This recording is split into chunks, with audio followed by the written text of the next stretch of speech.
Ошо кантип болсун? Ой. Бул эмне кылгандар? Sen emne? Oң жаққа барғыла, оң жаққа. Тұрғыла.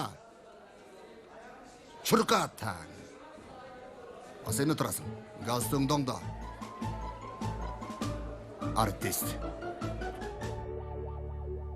Кызым, эми андай нерсе болмок беле. Сен али жашсың. Эми мейли, чөйрүңдөгүлөр мынтип куда түшүп келиши мүмкүн, бирок атаң айтат да, жок эми менин кызым окуйт деп, маселе ошол жерден бүтөт. Сен эмне үчүн мынча кайгырып алдың? Эже, анчалык оңой эмес. Эмне үчүн андай? Биздин үй бүлөбүздүн абалы өтө жакшы эмес да. Эми ооба дечи, бирок бай балдар гана окуй алабы, кызым? Стипендия деген нерсе, жатакана бар, анысы бар, мунусу бар, бир айла табылат сөзсүз. Мен да ошентип айттым. Бирок Макул болушкан жокпу?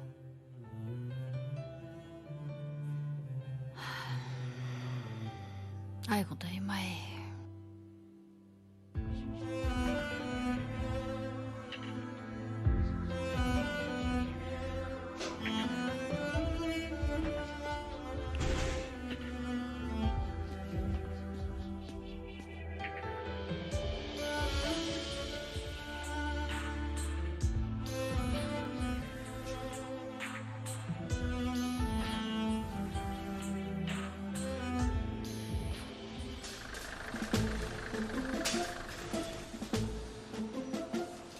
Эркин уста. О, Kenan агай, кош келдиң. Кандайсыз? Жакшы, рахмат. Мына сиздин чоң жардамчыларыңыз. Агай? Кана, өпкүлөчү устанын колун. Өп.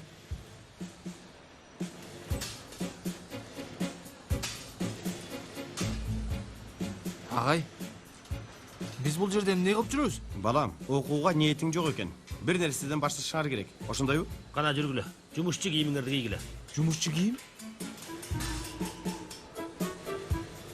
Уста, буларга бул кесипти жакшылап Сен үйрөтөбүз. кабатыр болбо.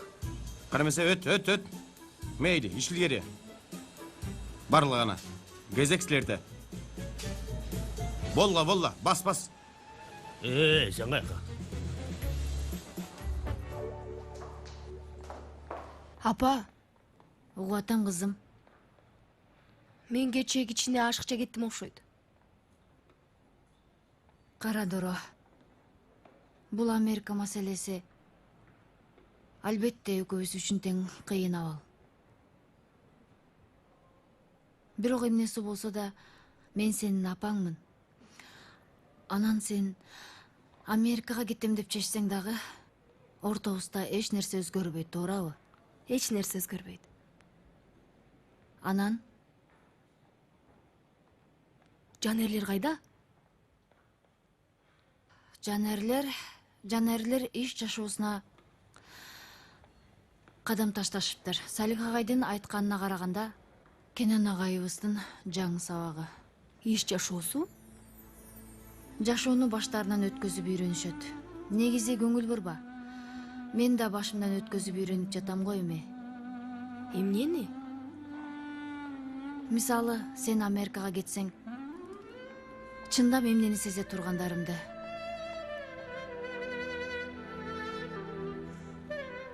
Менден оңой менен кутула албайсыз, Зехрайым. Дуру, Эми магистратура үчүн балким. Бирок азыр бул жердемин. ай,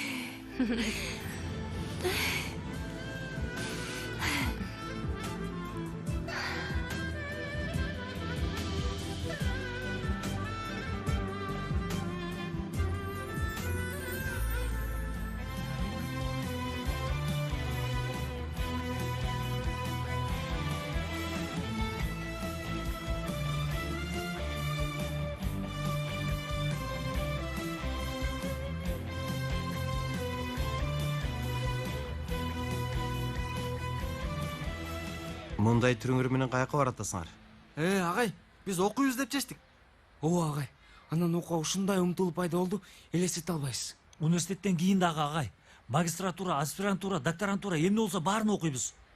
Агай, бул жолку сынакта аябай жакшы жыйынтыкка жетебиз. Ооба агай, сөз беребиз. Ооба агай, сөз беребиз. Эркек сөзү. Сөз беребиз.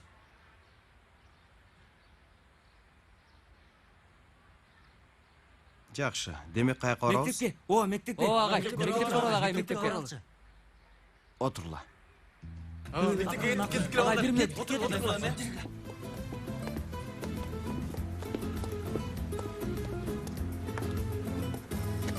Өтүңүз агай. Рахмат.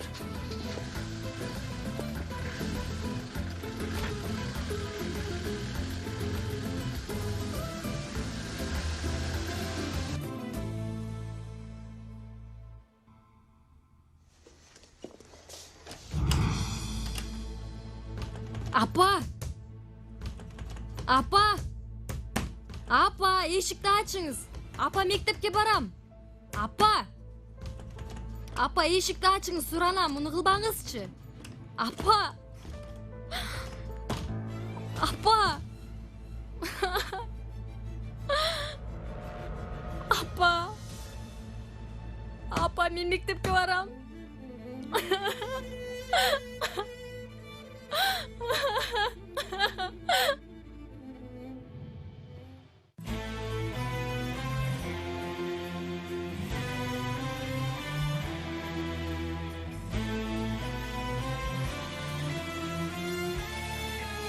Жашоо сүртүмдөрү.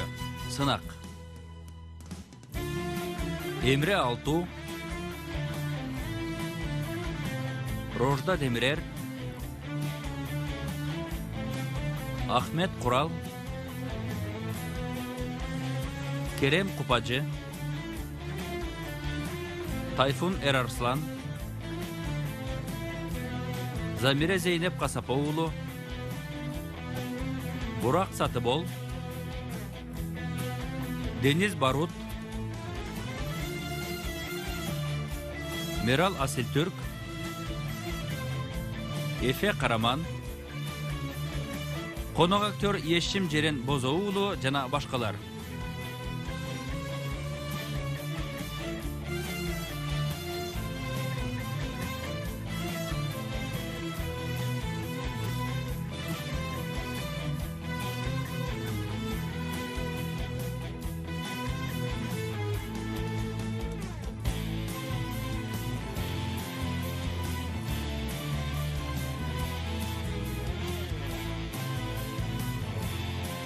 Режиссеру Чаары Бингуллер, продюсери Джем Табак.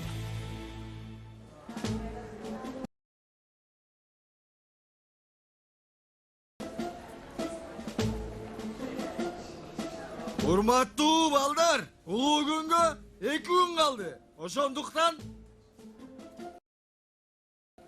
1, 2, 3 сынак болсун. Сынак болсун. Өтүп кетсин.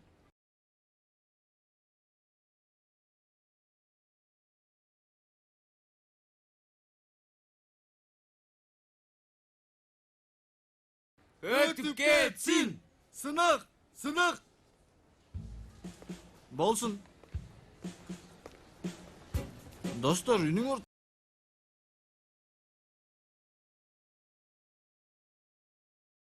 такыр угулбайт кой. Такыр угулбайт.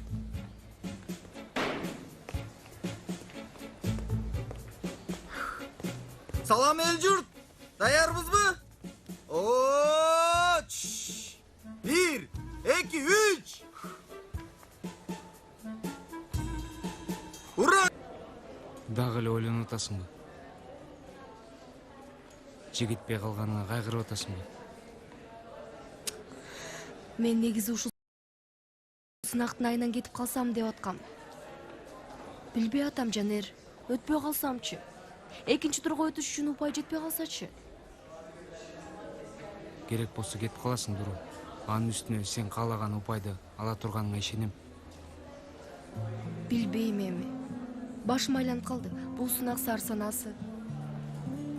Адамдын келечегин чечет да. Адам эмне каалаганын билсе эле максатынан тайбайт. Алдынан эмне чыкса да Мен каалаганымды да максатымды да билем. Ошондуктан көңүлүм ток.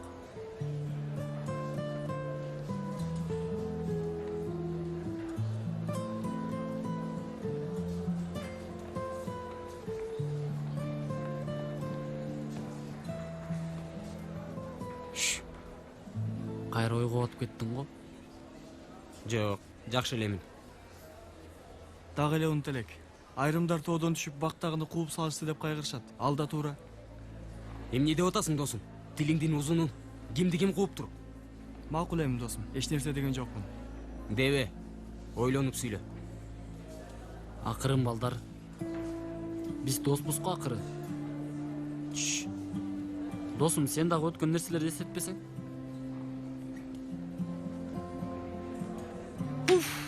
Мен нөл алат окшойм, нөл алам мен. Билгенимдин баарын унутуп койдум, Сейфи. Мээмдин ичи каңгырап боп-бош болуп турат. Мен бир суроого да жооп бере албайт окшойм. Тынчсызданмай жок. Тынч бол Айшегүлүм. Стресстин айынан мындай нерсе болот экен. Мына, мен да ошондоймун. Сен ансыз деле башынан бери ошондойсуң, Сейфи. Мен болсо азыр эле ушундай болуп атам. Түшүнүп атасыңбы? Оба.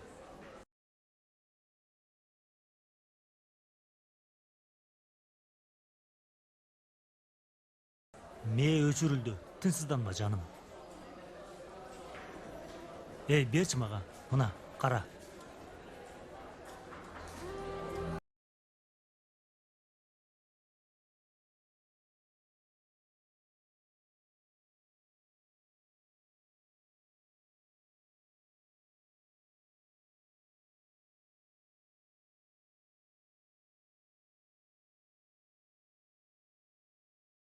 Жатам. Телефонун албай атат. Мен да өзүмдүн иштерим менен жүрүп чала албай калбадымбы? Сен көптөн бери эле жанерлер менен алексиң го.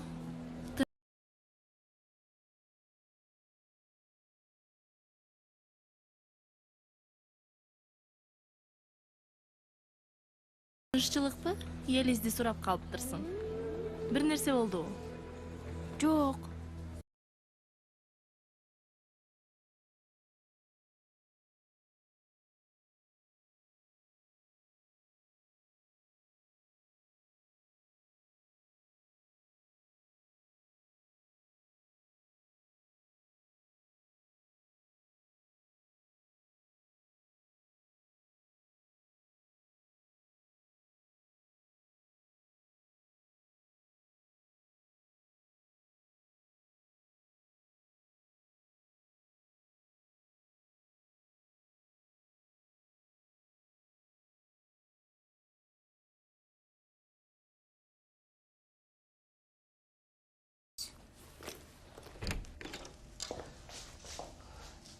Жолдоштор, баарыңыздар даярсыздарбы? Галип менен сүйлөштүм, жерде даяр. Метин агай?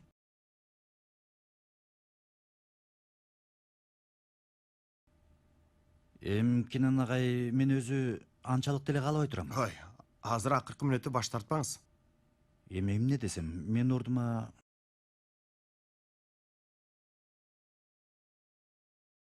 башка бирөөнү тапсаңар жакшы болот эле. Метин, эмне үчүн андай деп атасың? Сону болот, көрөсүң го? Чын эле, Yüksel туура айтат. Ой, ушундай күндө сонун нерсе болот дейсиң? Сен жазып койдуң.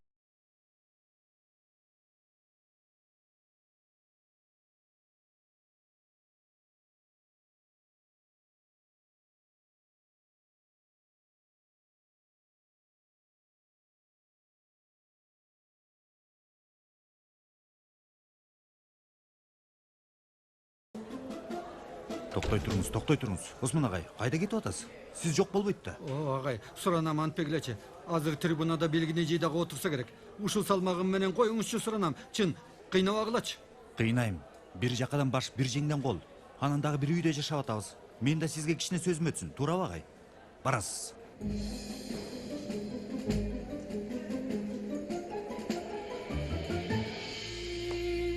Буларды таба албагандар да бар. Жебесең жок дегенде четке койбойт белең, кесир кылбай. Эмне мен ойлогон жоксузбу? Жашоомдун сынагына 2 күн калганда жашоомду талкалап атасыз. Кара, негизги сынак бул жерде. Жашоонун өзүндө. Дайыма эсептеп, ойлонуп туруп, өлчөп, тартып, ченеп чечимди кабыл аласың. Мен чечимимди эбак чыгаргам. Апа, мен окуйм.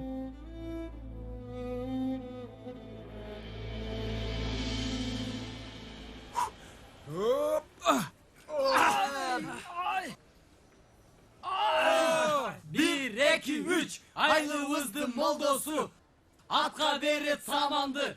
Mordon çığa tütünü. Bilip alçı bulsandı. Takpıca cup aldar cup cup.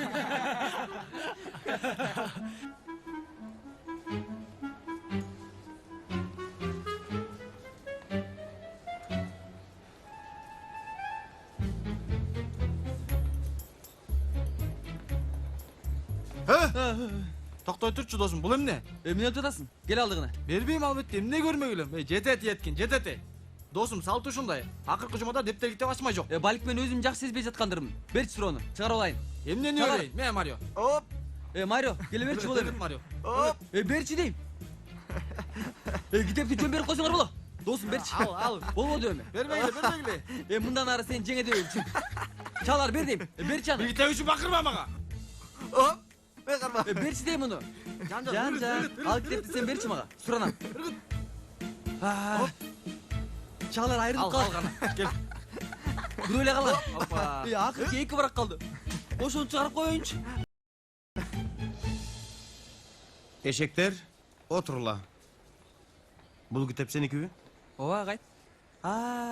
Тынччылыкпы агай? Эмне болду?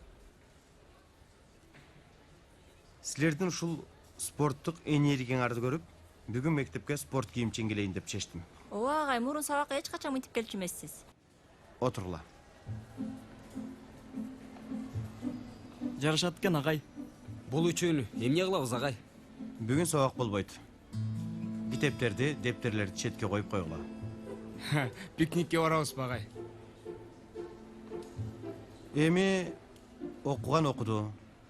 Ойноп жүргөн ойноп жүрдү. Жекшемби күнү чоң сынак болот. Бирок бул сынактан мурун унутпай турган дагы бир маанилүү сынак бар. Ичке учтук элем. Башка. Окутулган күрүч. Ал да керек. Бирок ал эмес. Агай, шекер менен суу. Мээ үчүн шекер, ооз кургабаш үчүн суу. Достор, силердин унутпашыңар керек болгон эң маанилүү нерсе бул сынак силердин жашооңордо жалгыз сынак эмес. Эми бул сынакта маанилүү болгону бутта бекем туруу, жашоону уланталуу. Албетте, бул сынак маанилүү эмес деген жокмун. Маанилүү.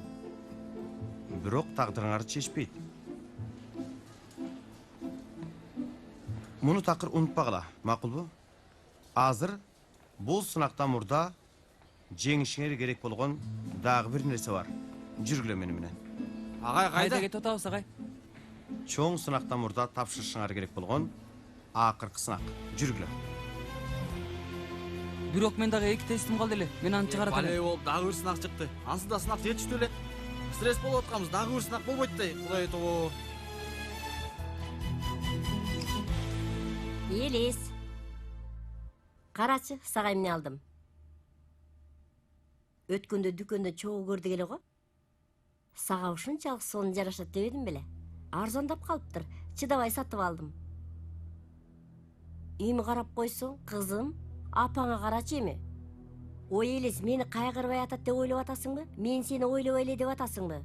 Бирок сиңдигиңди да ойлош керек да.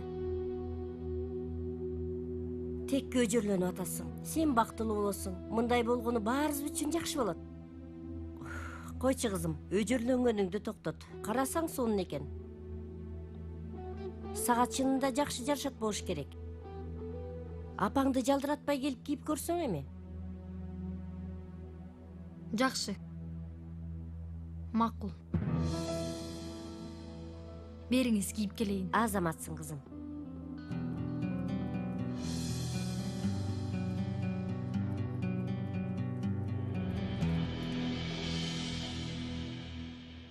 Досум, агай формаңарды кийгиле деди, башка эч нерсе деген жок. Дагы эле баягы көп өзгөрмөлүү теңдеме сыяктуу Кенан агайдын кылыгы да. Дайыма ушундай.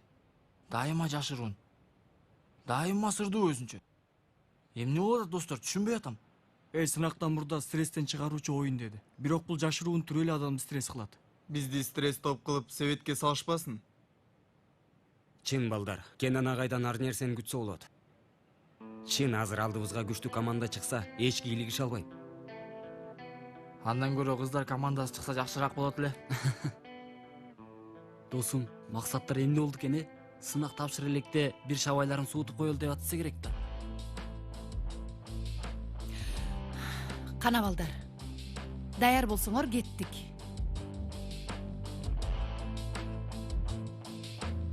Эй, болгула. Атаандашыңар күтүп атат. Болгула.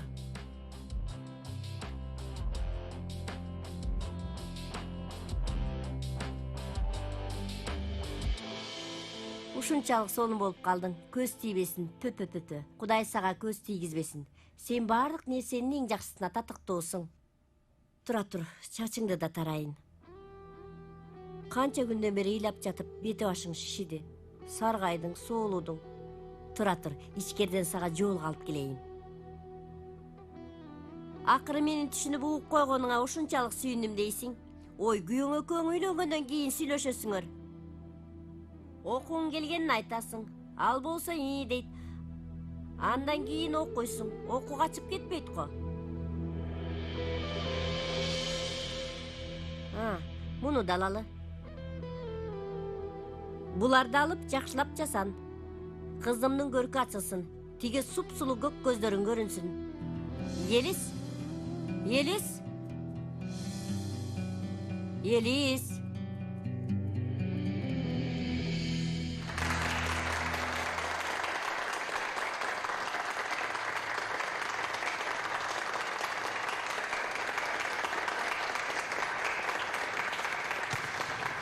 Достор, мени бул жолкусунда запас калгылачы.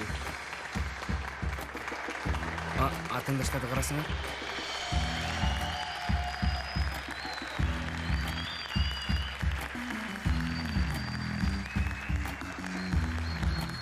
Достор, биздин атаандашыбыз болуп мугалимдер командасыбы? Же менин көзүмө көрүнүп атабы? Бул эмне?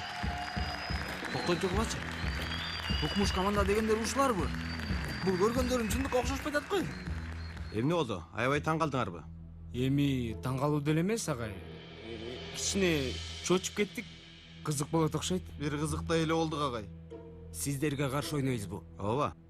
Эми сынактын алдында кичине көңүл ачкыла эс алалы дедик. Болгон ушул. Кенан агай, оюндан мурун балдардан аванс алып коелу. Коркуп атасыңарбы? Агай. Бул иш заттын тыгыздыгын табуу дегенге окшобойт. Эми сиз физиканын падышасы болсоңуз, биз бул жердин падышасыбыз. Агай, сиз физиканы канчалык жакшы билсеңиз, биз да баскетбол ошончолук жакшы ойнойбуз. Макул андай болсо. Эртең физика сынагында көрүшөбүз. Туура эмес айтып алдык окшойт. Анда сиздерге 10 деген эсеп менен аванс бере алабыз. Менимче 20 болсун. Бут көнсүн агай, Макул. Анда менден 30. Жетеби? Эй балдар, көп эле мактанбагыла, болду. Эч кандай аванс жок, матч 0-дон башталат. Кана барыңар, ордуңарга баргыла анда.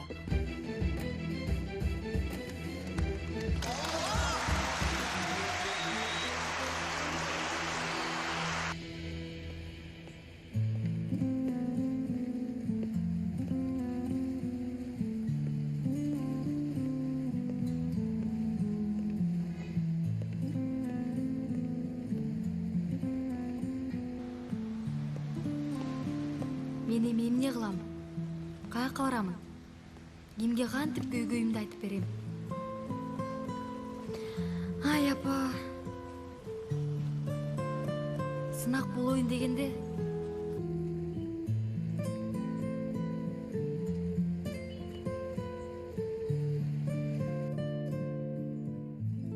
Балдар өздөрүнө ишенип атышат. Ошондойбу Метин агай?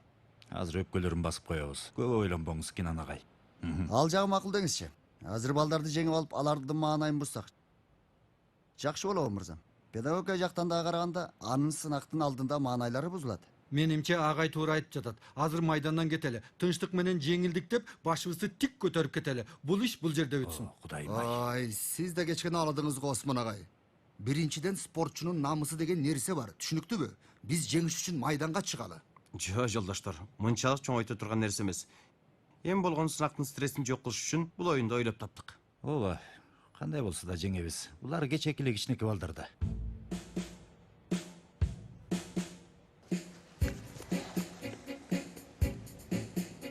Сенин окуучуларың аябай утулушат го, Юксележей. Кудай атобо. Мен такыр антип ойлобойм. Эгер кааласаң мелдеше алам да. Мен макулмун. Эмнеге?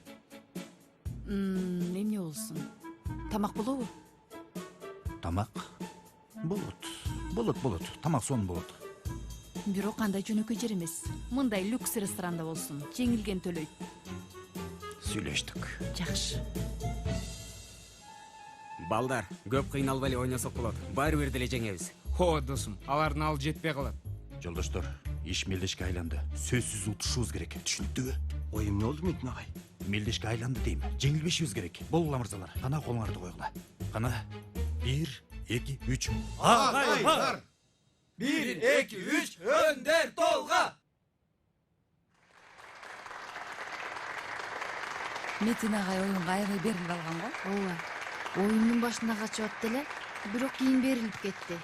Эмнеге болду экен?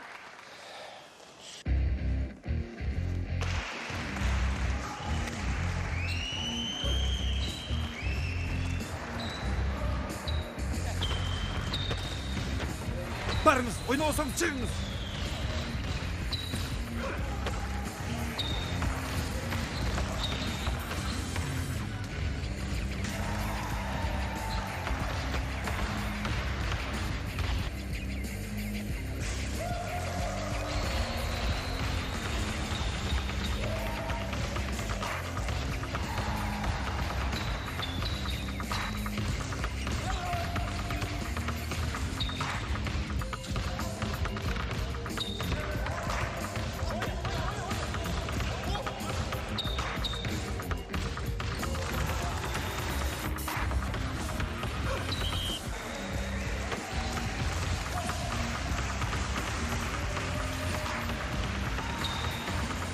Ой, Осман агай, сиз эмне кылып жатасыз? Агай, мен коргоочу оюнчу эмесминби? Коргоочу оюнчунун милдети. Ой, топту кармоо, кантип коргойсуз? Оюмду коргоп атам. Кичине практика болду деп жатам. Кир, биринчиден топ кир, кармай албайм. Барыңыз, ойносоң чыгыңыз. Кармай албайм. Агай, тим коюңуз, болуңуз эми ойноңуз.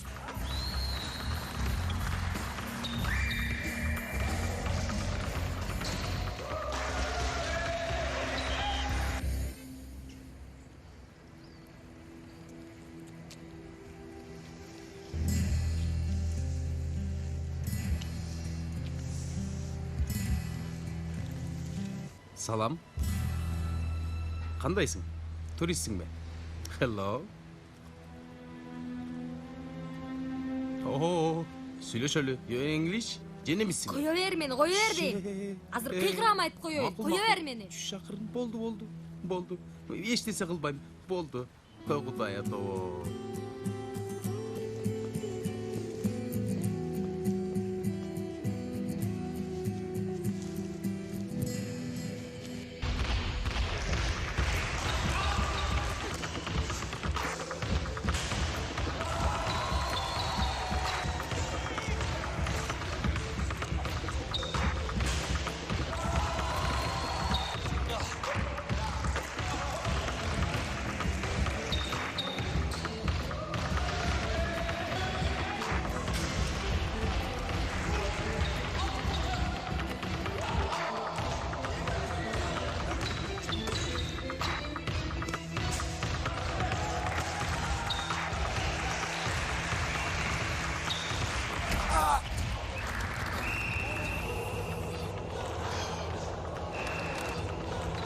Агай, жакшы элеспи? Жакшы эле эмне? Жакшы. Жакшы эле. Сен эмне кылып атасың? Мүдүрдү да ушинтирсе болмок беле. Мүдүрбү. Ал менин атаандашым азыр. Майдаңда мен атамды дагы тааныбайм. Бахадыр, эмне кылганыңды билип турасың ба? Бирок бул жер өч алуу үчүн туура эмес жер.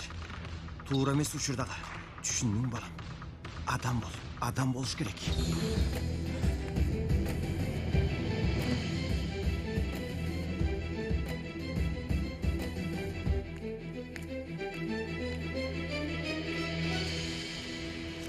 Юсуф, таекесинин алтыны. Мен сени түшүнүп атам. Мектеп адамды кыйнайт. Мына бул баштыкты кара, таш салгандай. Мен деле чарчап жатам. Жашоо ансыз деле кыйын. Анан мектептеги кошумча кыйынчылык, ошондуктан көп окуй албадым. Керек болгон билимди алдым, бүтүрдүм. Андан кийинкиси оюн.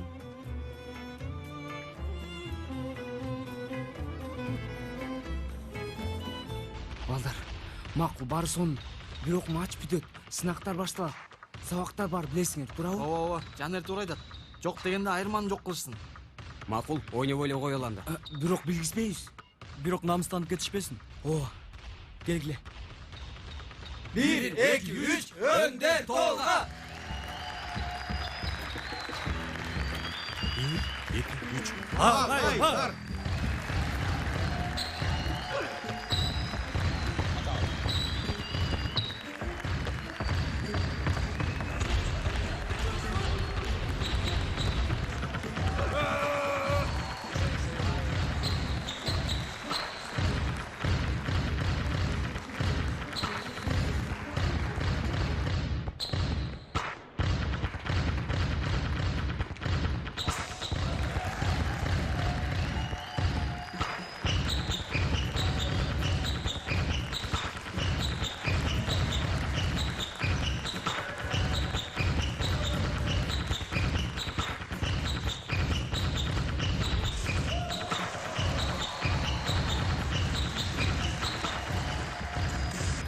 Биздикилер күчөштү. Менин оюм боюнча биздикилер эмес. Балдар ойнобой коюшту.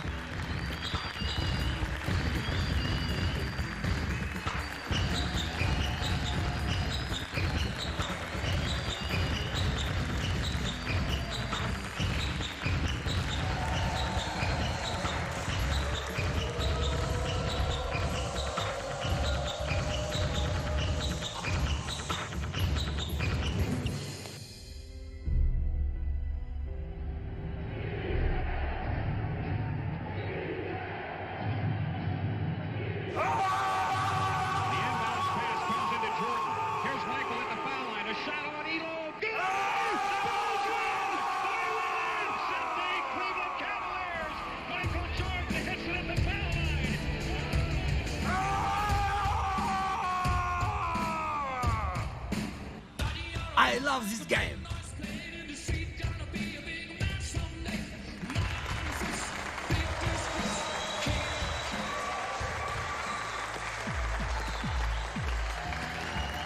Койраз. Болгула, кичине жакшылап ойногула, жеңилбешиңер керек. Макул эже. Болгула.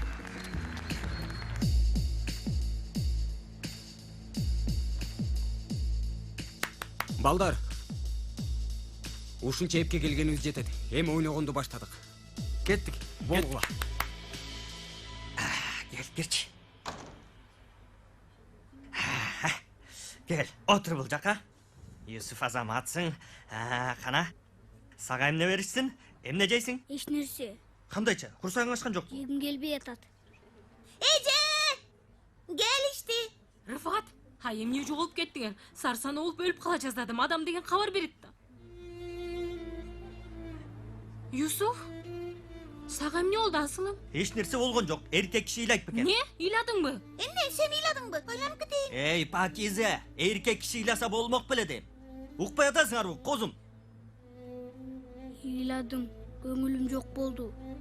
Мугалим да кайгырды. Үйүңө бара бер деди. Ошон үчүн сиздерге чалды. Болду, эч нерсе болгон жок.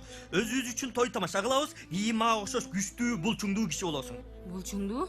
Курсаң бар деген келди окшойт, Козум, курсак түрк кишинин булчуңу да билбейсиңби? Рыфат, болду, сүйлөбө. Кана айтчы алтыным. Ким сени мектепте капа кылды, а? Магачы, же чоң класстардагы бирөө сени капа кылып койдубу? Айтчы жыңа, айта кой. Пакиза, чоң класстардан бирөө капа кылса, мен өчүн алат элем. Курт кумурскага Юсуфумду жем кылып берет беле. Кулай үчүн койчу, эми Рембо окшошпой эле койчу. Үйдө тараканды көрүп калсаң, Айнур чурка деп мени чакырасың го. Сүйлөгөнү келгенде эле укмуш баатыр болуп каласың, ошондойбу? Койчу козум. Дегеле сага сөз жокко чиркин. Сүйлөбө, бала айтып берет. Кана айта кой, кана.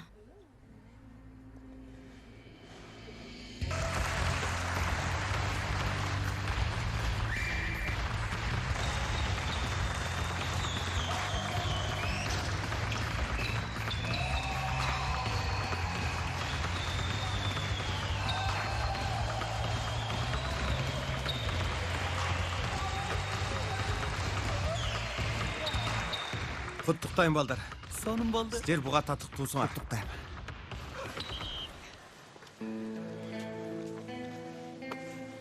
Мен барып дароо жуунушум керек.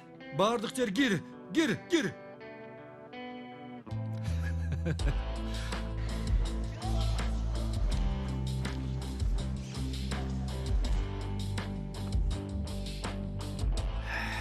Тамакты мен алып берет окшойм. ооба так ошондой. Жеңсек дагы баары бир мен төлөйт болчумун. Чын элеби? Ушунчалык берилип ойнодуң го утулуп калбаш үчүн. Колуңдан келген кылып атат дедим. Сени сараң окшойт деп ойлоп калдым эле. Очей, болгону утулганды каалабайм. Кеттик.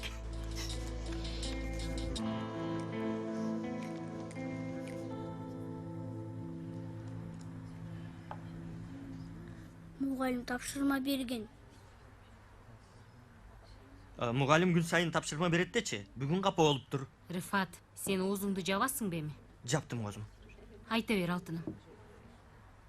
Баарыңар ыр жазып келгиле деди мугалим. Апалардын күнү жөнүндө. Апалардын майрамды алып келгиле деген. Мен ананы ыйладым. Себеби жаза албайм да. Менин апам жок. Андай болмок беле алтыным. Сен да апаң бар эле. Баарыбыздын апабыз бар. Бирок кээ бир адамдардын апасы азыр жанында эмес. Ай, жакшы айттың козум. Ооба, Юсуф. Эми акыры баарыбызды бир апа төрөгөн. Мен апам менен такыр жашаган эмесмин да, тайке. Кандай жашоо болгонун билбейм. Кантип сүйлөшөт, апалар балдарын кантип кучакташат, такыр билбейм. Билбеген нерсе жөнүндө ырды кантип жазам? Болду, тынчтан. Мен сага жардам берем. Азыр ук, шыктануу келатат, кара. Келди. Ырдап баштап атам. Түндө аябай тынч, суук, анан караңгы. Үшүп атам. Жаап койчу, апа. Апаке. Апаке. Муну азыр сен жаздыңбы, Рифат? Кичине шыктанып кеттим окшойт. Сүйлөбөй отуруп турчу, Рифат. Токтой тур, бул мындай болбойт.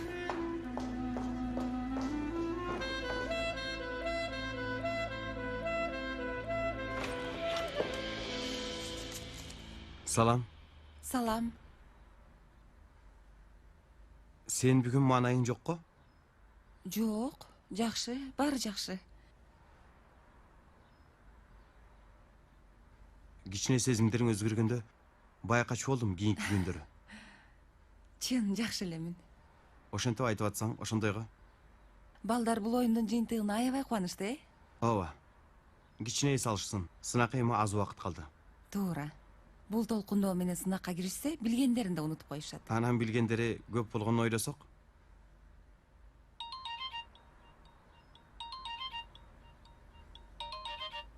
Угуп атам Айнур, тынччылыкпы? Ошондойбу? Макул. Сабак эрте бүттү. Эрте барып калам го. Көрүшөбүз. Эмне болду Кенан? Юсуфтун анча маанайы жок экен. Тамак жедире албай коюшуптур. Эмне үчүн жок экен? Ой, тиги мектебинде апалардын күнүнө карата бир тапшырма беришкен экен. Кичине капа болуптур. Мен барсам оңолуп калар. Токто, мен сени жеткирип коеюн. Юсуфка да жолуга кетейин. Жакшы болот. Жекке да барсак болот. Ал жакта аба тазараак. Аябай жакшы болот. Ошентсек, Юсуфтун маанайы жакшы болуп калат. Ооба.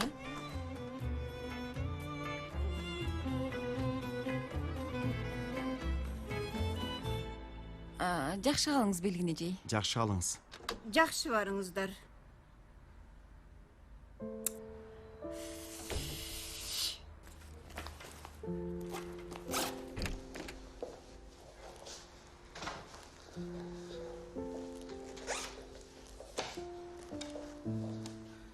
Белгинежей кандайсыз? Оюнду көрдүңүз окшойт. Мен кандай ойнодум? Негизи топ кичине тазараак болгондо дагы да жакшы болмок, бирок Ошол жерде эле магай. Оюм ал жерде эмес эле. Кечирип коюңуз. ооба ойлонуп отургансыз. Эжей, сизди бир нерсе капа кылдыбы? Түшүнбөдүм. Эми мен айткандарым көңүлүңүзгө тийдиби? Ой, жок агай. Сизге тиешеси жок. Эжей, кааласаңыз мени менен сүйлөшсөңүз болот эми. Чоң рахмат. Мен бакчага чыгып кичине эс алып келем.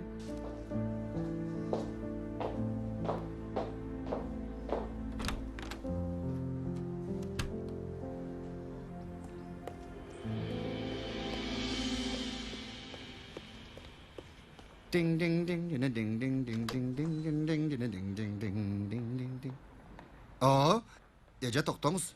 Emne керек эле сизге? Мен кызымды издеп атам. Качып бул жака келсе керек. Жолумду тоспо. Ой, токтоңуз. Токтой туруңуз, айтыңызчы. Кызыңыздын аты ким? Бул жер базар эмес, бул жер мамлекеттик мекеме. Айтыңыз, керек болсо классынан чакыртабыз. 12 В, мен билемин, акыркы класстарда. Ой, Эжеке, 12 Б аларды таба албайсыз. Эмнеге? Аларды кое беришкен, чыгып кетип калышты. Калп айтып атасың, каш жолумдан. Ой, 1 мүнөт Эже, кайсы калп? Эмнеге сизге алып айтайын? Ой, менден сурасаңыз, эмнеге деңиз, эмнеге? Галип, эмне болуп атат? Мүдүрүм, неме бул аял келди, ичкерге кирди. Мен сурадым каяка кетип атасыз деп. Бул жер мамлекеттик мекеме дедим, табасыз дедим. Мен уксаңыз дедим, биринчи дедим, экинчи дедим. Такыр болбойт мени. Галип, жетет. Келиңиз урматтайм. Ким? Кызыңыз ким? Елес Бостанылы, 12 В-да. Галип, сен ишиңди кыл. Ой Алла. Үйдөн качып кетти. Бул жерге эле келди. Суранам, чынын айттыңыз. Эжей, макул. Тынчтаныңыз. Сураныч. Эжей, сиз бүгүн Елизди көрдүңүзбү? Жок агай. Тилекке каршы. Елис 2 күндөн бери келбей атат. Сиз Елизди тааныйсызбы? Ооба, албетте тааныйм. Окуучум. Ал турсун, сизди да тааныйм. Мениби?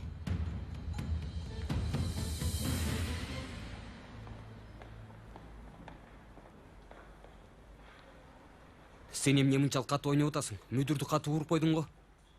Ой ага, эч нерсе болбойт. Жок, сен мүдүрдөн кайсы өчүңдү алайын деп атасың? Көңүл бурба досум, эч нерсе жок. Ансыз да кароолго алынганбыз. Башыбызды балайдан алыс кармашыбыз керек. Макул досум, болду эми кеттик.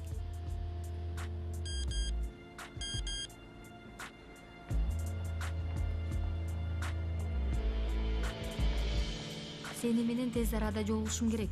Сураныч, эч кимге айтпа. Жалгыз болгонуңда мага чалып койчу.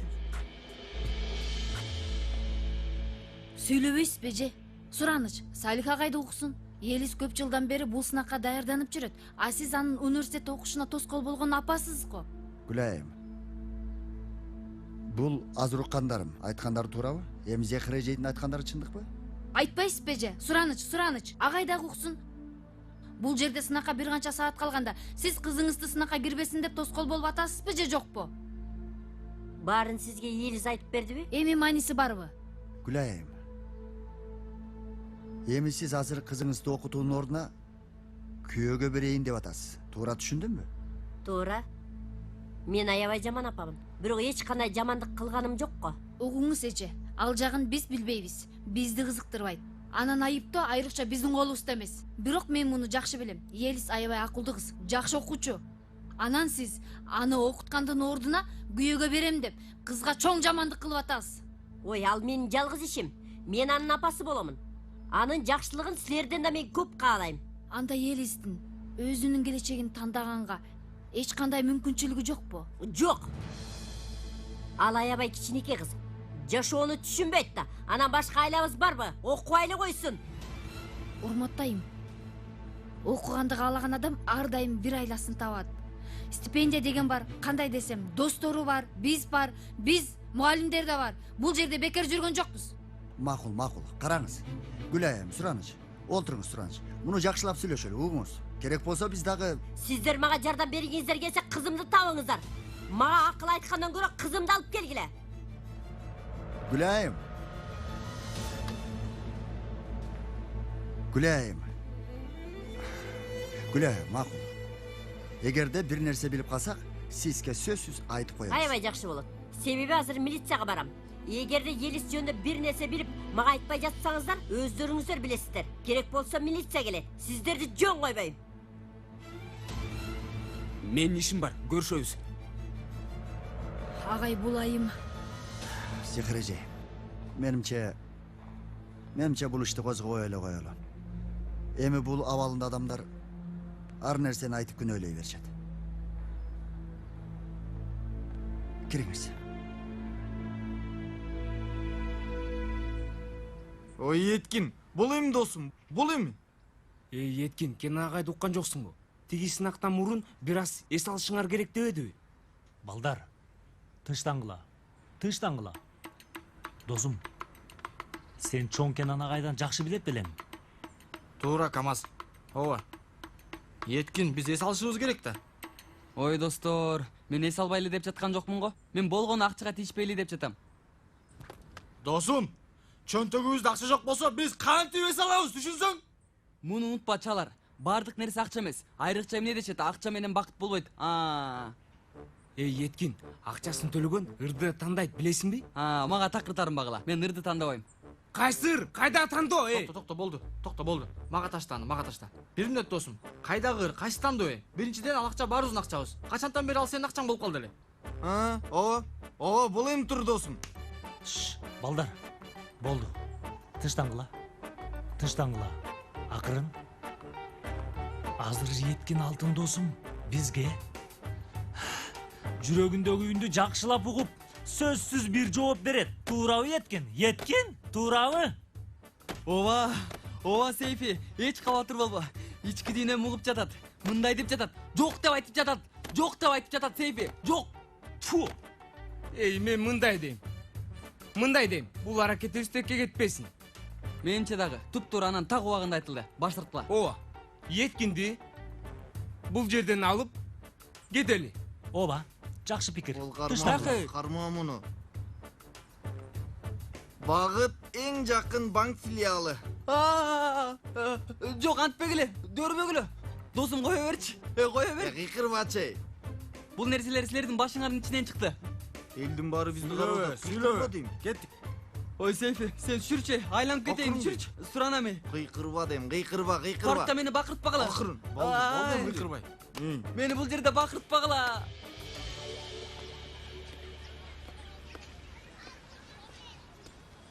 Бир аз отуралыбы? Макул. Келчи гана улум. Айтчы гана, мектепте сени мынчалык капа кылган эмне болду? Бардык окуучулар апалар жөнүндө ыр жазышат. Эжей мени сен жазбасаң да болот деди. Апам жок да. Бирок мен жазгым келип атат, ата. Апа жөнүндө жазгым келип атат. Жаза бер улум, бир жазып кой. Жазайын. Бирок апам менин жашы кандай болгонун билбейм да. Менин апам да, атам да сизсиз. Ырды сиз жөнүндө жазайынбы? Жаза бер. Албетте жаза бер. Эмне үчүн болбойт эле? Аталар күндө эмне кылам анан? Юсуф алтыным. Мен да апамды аябай кичине кезимде жоготком. Мен мектепке баргым да келбейт эле. Апасы жок чоңою кандай болгонун жакшы эле билем. Ошондойбу? Мен сен атынең Измирде жашайт деп ойлоп атпаймбы? Атам 27 жыл мурун башка аял алган. Мени өгөй апам чоңойтtu. Чынында өгөй апа дегеним туура эмес болсо керек. Себеби аны өз апамдай жакшы көрөм. Ушундай сөздөрдү айттары тургандай багыптыр. Колун өбө турган аял экен да. Ошондой. Элиф эже, мага ыр жазганга жардам бересизби? Жок дейт белем. Албетте жардам берем. Мына, болду анда. Мен сизге окшош апам болсом.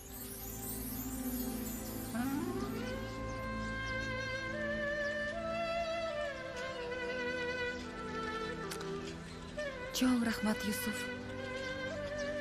Мен аябай кубанычтамын. Ата, сиз Элиф эже экөөңөр үйлөнүп албайсыздарбы?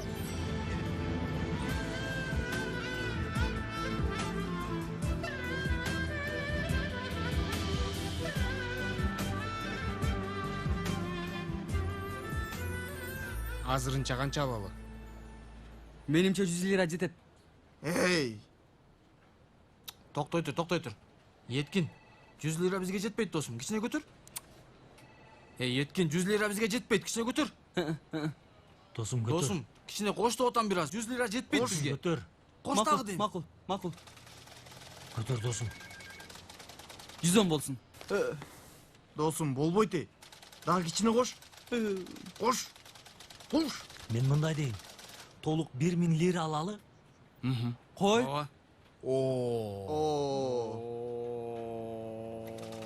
Аны мага айттыбы? Ошондой го. Сага эле айтты. Сейфи оозумдан чыгып кетти.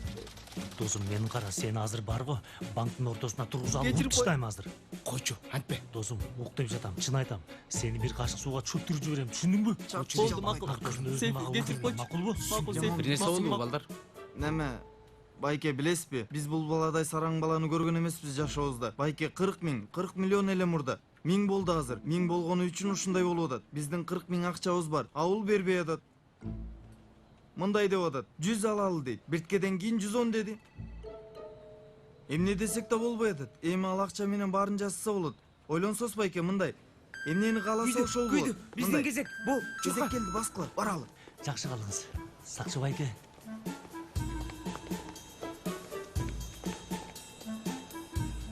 Айланадагылардын тынчын алганыбыз үчүн кечирим сурайбыз.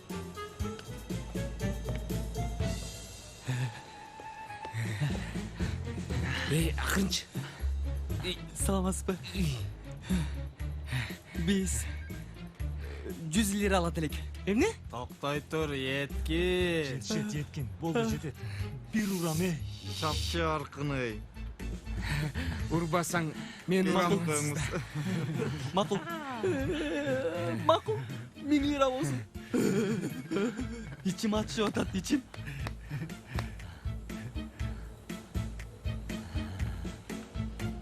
Min.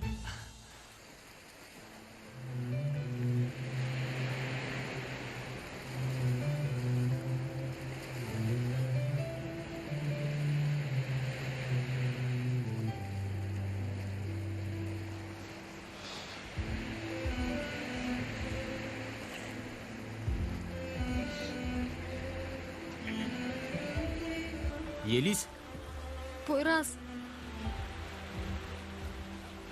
Geçirip koy, senden başka çılay turgan adam жок болчу. жакшы элесиңби? Жакшы эмесмин. Эч жакшы эмесмин. Сен үйүшүп калыпсың го.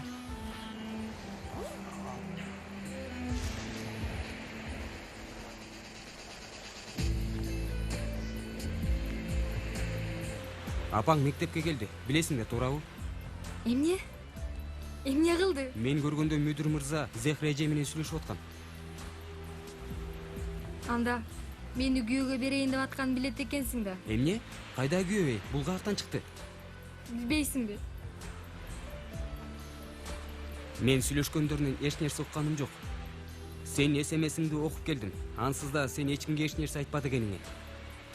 Бүгүн мага жучу келет болчу, Poyraz. Апам 2 күндөн бери мени үйгө камап чыкканга уруксат бербей койду. Мен качып кеттим.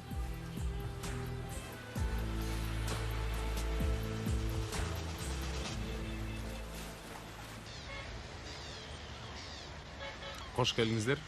Эмне аласыздар? 3 нан менен балык. Пиязы болсунбу? Болсун, болсун. Макул.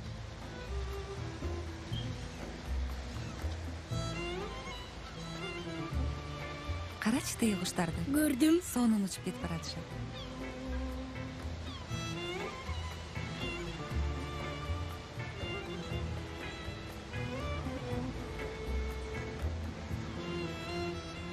Алыңыздар. Даамдуу болсун. Чоң рахмат. Кана ала кой.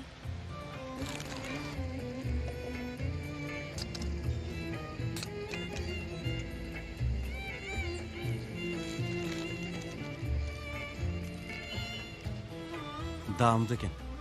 Сонун экен. Ошондойбу? Акырын балам, акырын. Оозуңдун баарын булганам. Токто, токто. Дароо сүртүп коебуз. Болду, жок калды. Чоң рахмат.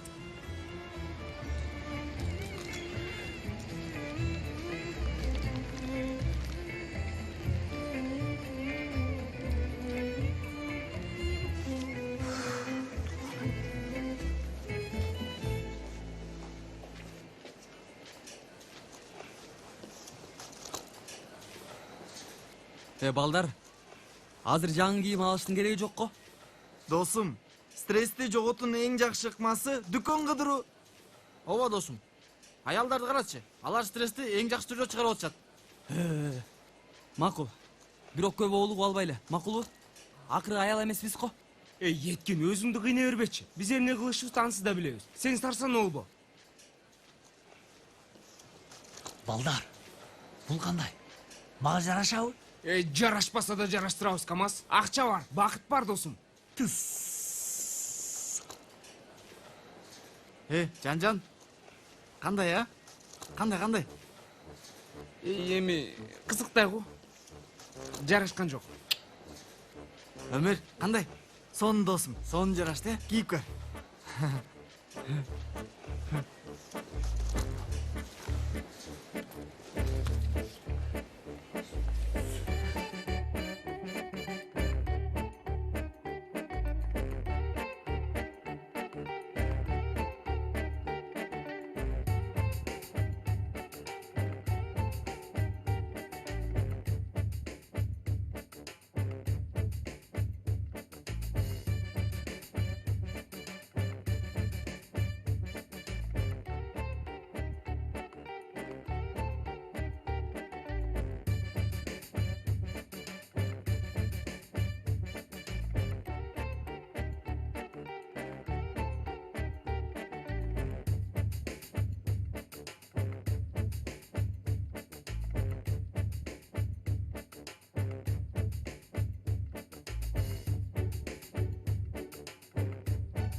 Жан, кычырайсың го досум.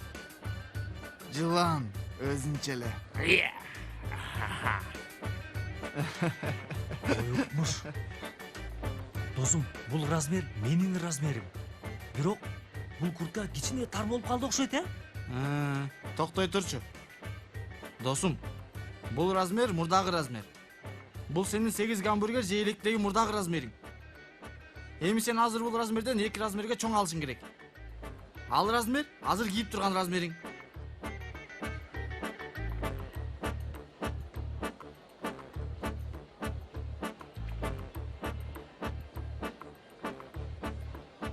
Кассага баралы.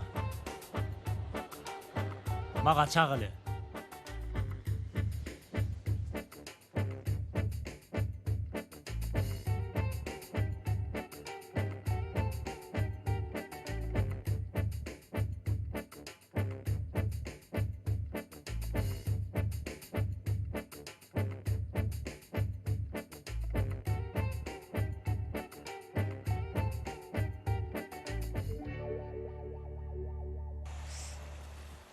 Апам окушумду каалап айтат.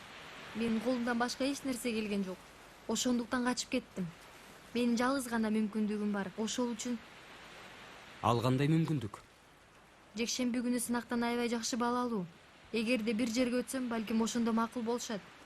Эми сынакка кирмейинче мен үйгө бара албайм. Барсам эч качан чыга албайм. Уруксат беришпейт. Анан эмне кылайын деп атасың? Билбейм. Балким сен мага жардам бере аласың деп ойлогом. Эми бара турган таанышың, туугандарың жок бемне? Башка эч кимге ишене албайм. Таң калып атасыңбы? Классташпыз, бирок мындай болот деп ким ойлоптур? Мектептегилердин эч кимиси мен мынчалык абалга түшөрүмдү такыр ойлошпосо керек. Кабатыр болбо. Бир айласын табабыз.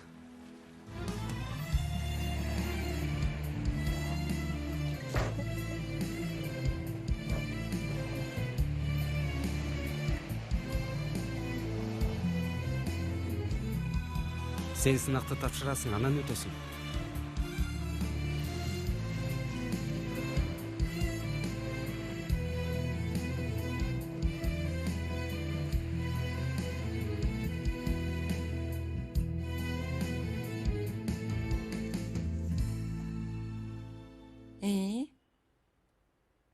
Ой, бир киши менен бала бар бул жерде. Чын элеби? Көрөйүнчү. Чын эле бар го? Чындап эле бар. Юксел, сенден коркуш керек. Мына, менден эч нерсени жашыра албайсың. Айтчы гана, бүгүн эмне кылдыңар? Ой, эмне кылмак элек ошол. Жээкке бардык, кичине сейилдедик. Тамак жедик. Муну кара. Жээкке барышыптыр. Тамак да жешиптир. Койсоңчу эми. Балык менен нан жедик. Ал жагын түшүндүк. Дагы эмне кылдыңар? Ошол. Кичине сейилдедик. Анан бир жерде отурдук. Андан кийин Кенан менен мен... Мына ошол жерди сурап атам. Кенан менен сен? Эми Кенан экөөбүз биринчи жолу мындай жакын болгондой, эми мындай мага ортобузда дубал кичине жоголгондой болду. Же мен ошондой сездимби билбейм. Ай, мен дагы алыстан эле карашып жүрө бересиңер деп коркуп жаттым эле негизи. Негизи мунун баары Юсуф болгон үчүн болду.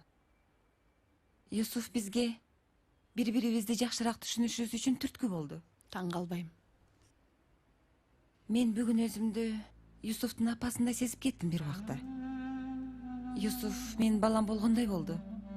Ой, кандай десем, айта албайсың. Баштан өткөрүш керек дешет го. Бул эми ошондой нерсе да. Ой, Элиф, мен чындап ушунчалык кубанып жатам. Кенанды да, Юсуфту да жакшы тааныйм. Анан аларга сага окшош аял чындап эле керек болуп жатат да.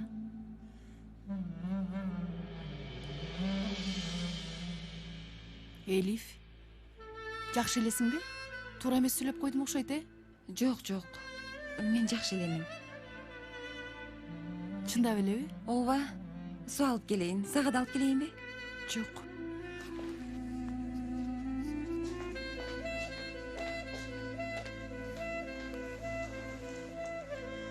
Мен чечинип келейин анда. Менюда эмне бар экенин карайлычы. Башталышы. Коондо креветка коктейли. Бул тамашабы. Муну ким жейт? Дагы. Жаклин менен бом-бом. Эмне деген тамактар жаза беришет. Ой, Кудай ато. Дагы. Просто малдын эти. 45 лира. Малды бүтүн берет окшойт. Агай? Агай, кебетеңиз кантет?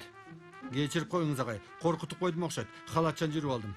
Таң калдырдыңыз агай. Жана сиз мектепте баскетболдон кийин жуунбадыңыз беле? Агай, баары жуунган коомдук мончодо жуунгандан кийин мен дагы бир жолу үйдө жуунам. Баскетбол ойноп атканда толтура микроб. Баардык жери кир болуп калды агай. Ошондуктан дайыма 2 жол жуунам. Таптаза болуп калдым.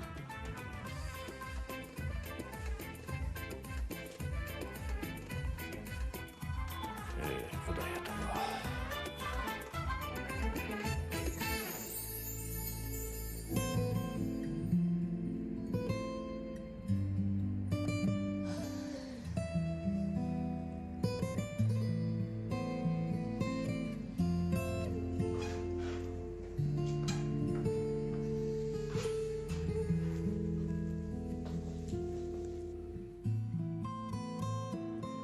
Элиф. Башкача болуп жатасың го. Жакшы элесиңби? Эмне болду? Дагы эмнени айтайын? Эртеден бери кофени шылтоо кылып сурак калдым го. Кана келчи эми, кичине сен да сүйлө. Силерде кандай жаңылык? Кандай болуп атасыңар? Силер дегениң? Түшүнбөй каласың да бат эле. Албетте, сен менен метимди айтып жатам. Эмне болуп атасыңар? Билбейм. Эми ортодо эч нерсе деле жок негизи. Метин дагы эле уялып мамиле кылат. Мындайча айтканда, бир нерсени билдирип койбоюн дегенсип. Ошондой да албетте, мектепте болсоңор. Баарыбыз сезимдерибизди жашырабыз. Билем. Ошо мен ошон үчүн бир себеп таап Метинге түрткү бердим. Эртең кечки тамакты чогуу жейбиз. Юксел, чындап элеби? Экөөңөр баргантасыңарбы? Аябай сүйүндүм.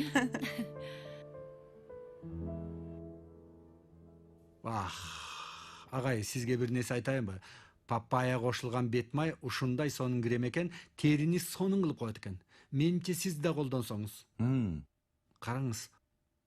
Пактадай болуп калдым, жуп-жумшак. Сиз эмнени карап атасыз агай? Эртең Юксел менен тамакка барабыз. Интернеттен карап атам. Мекеме менюларды карап жатам. Ай, сизге жыргал Мен да белгинежей менен тамакка барып алсам кана. Бирок акыркы күндөрү маанай такыр эле жок. Кечке телефон менен бирөө менен сүйлөшүп жатат. Мен да жакшы нерсени ойлонгум келет. Бирок кандай десем, чынын айтсам ыңгайсыз болуп жатам. Агай, мынауну карап алсам болобу? Албетте. О, бул ресторан аябай кымбат экен, Ой, сиз сурабаңыз, мен да жооп бербейин, агай. Алла жардам берсин. Мугалимдин кызмат акысы менен кыйын. Айтмакчы, кымбатчылык дегенде газдын акысы келиптир. Буфеттин үстүнө коюп койдум.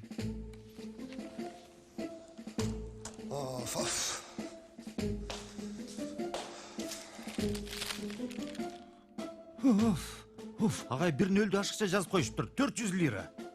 Агай, туура, бул кыш аябай суук болду. Ошондой десеңиз, мен мынча колдонгон эмесмин. Азыр мен колдондум окшойт. Себеби менин терим аябай сезгич болгон үчүн суукта менин терим минтип түлөп кетет. Ой, агай, сиз жылтын иштетип койдуңуз. Чынында нам бышыргыч иштеп жаткандай мамиле кыласыз да. Бул жер үйбү же мончобу? Күндүз душ, кечинде душ, түштө душ. Агай, акыны чогуу төлөйүн дейт элем. Бирок мейман болгонум үчүн уруксаат бербейсиз. Билем. Бирок караңыз. Кыйналсаңыз, керек болсо сөзсүз айтып коюңуз. Макул. Жакшы мейманым бар да.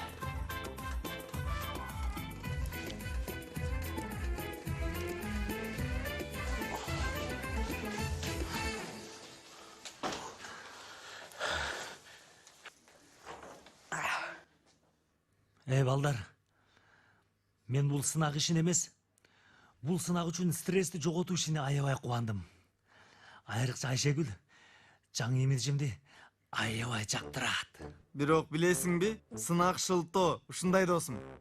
Кара досум, кара. Карагыла. Кандай болду?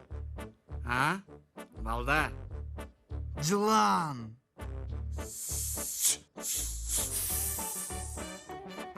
Досум, жинди болуп калдың. Так ошондой. Балдар, баары сонун дегилечи.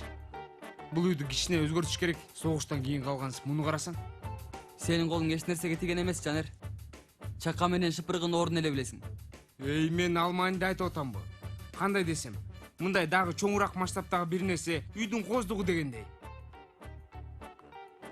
Ошондойго. Туура. Эми мындай. Негизи үйдү жаңылап койсок, сонун болуп калат эле чын эле. Мындай сырдап, агартып койсок, жууп дегенде. Туура. Жанбайын. Бирок досум, бул имиджге бул ооздор жарашпай атат. Ал кандайча? Эми мындай тиги ооз. Ооба. Кандай десем, чын эле. Эми кичине немеге окшош? Эмнеге окшош? Не? Сырдоо агартуу дейсиңерби? Болду. Силердин сынак стресси жана шылтооңор. Өзүңөрдүн имиджиңер бүтүп, эми үйдүн имиджи калдыбы? Чача бергиле, чачкыла. Адам болгачы. Макул. Болду, эмне кыйкырып атасың, Анда мен неме кылайын? Баштыктарды ачайын. Топто.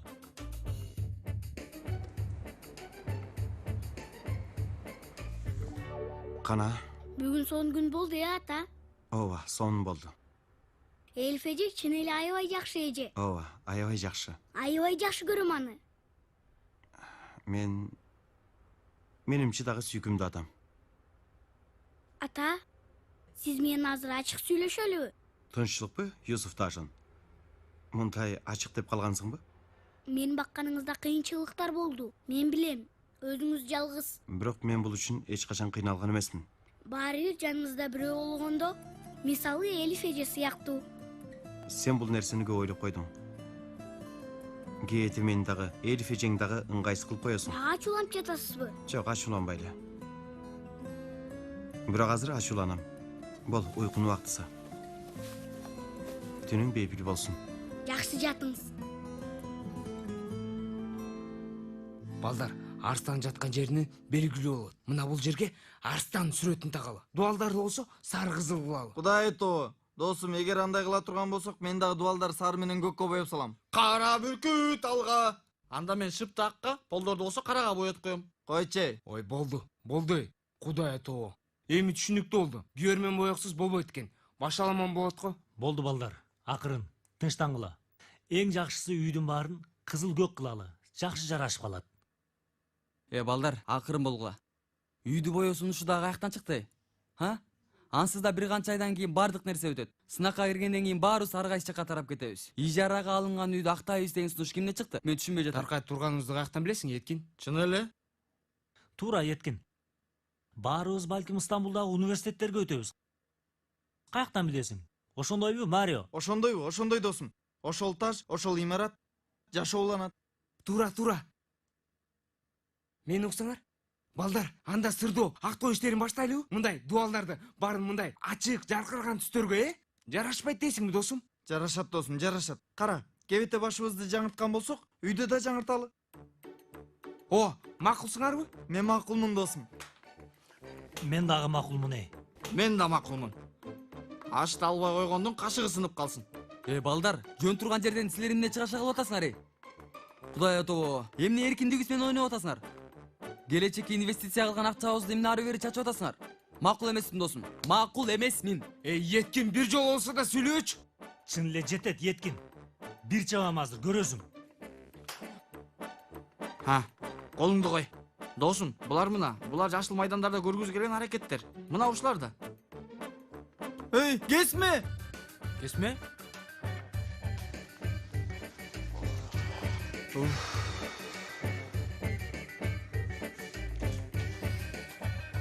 Курсагым аябай ачка болдуң эле.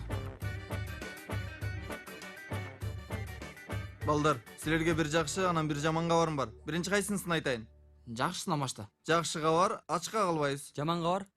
Жаман кабар, кесме күйүп калыптыр. Бирок эми мындай, каттамадай болуп калыптыр. Бирок жесе болот, кытыр. Эми асты жагы күйүп калыптыр кичине. Биз келес болуп калганыбызга түшүнбөй атам. Мынчалык акча алып, андан кийин минтип, азык түлүк сатып албай эле үйгө келиптирбиз. Эмне үчүн мындай кылып атабыз? Не? Баарым о Еткиндин айынан. Өзү силердин айыңардан. Мен силерге айттым, кийимдерден азыраак алгыла, калган үй үчүн коротол дедим. Эми отургула, Марионун күйүп калган макарондорун жеп. Досум, көп сүйлөөчү. Буга да шүгүр. Эмне кылалы? Көрдүңөрбү? Ушунчалык кызычуу салдык, кошуналарында тынчын алдык.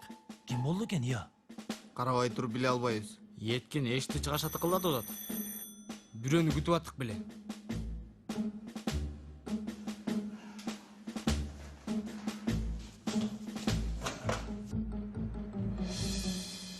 Пойрас, тынчылыкпы дос, бир нерсе болду.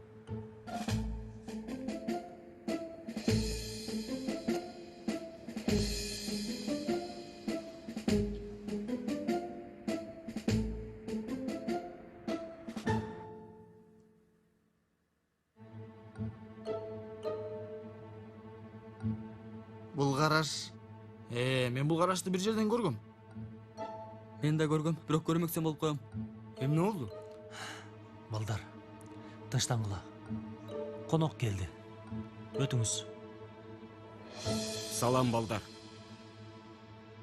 Анан дагы бирөө бар. Тынчтангыла. Оппа!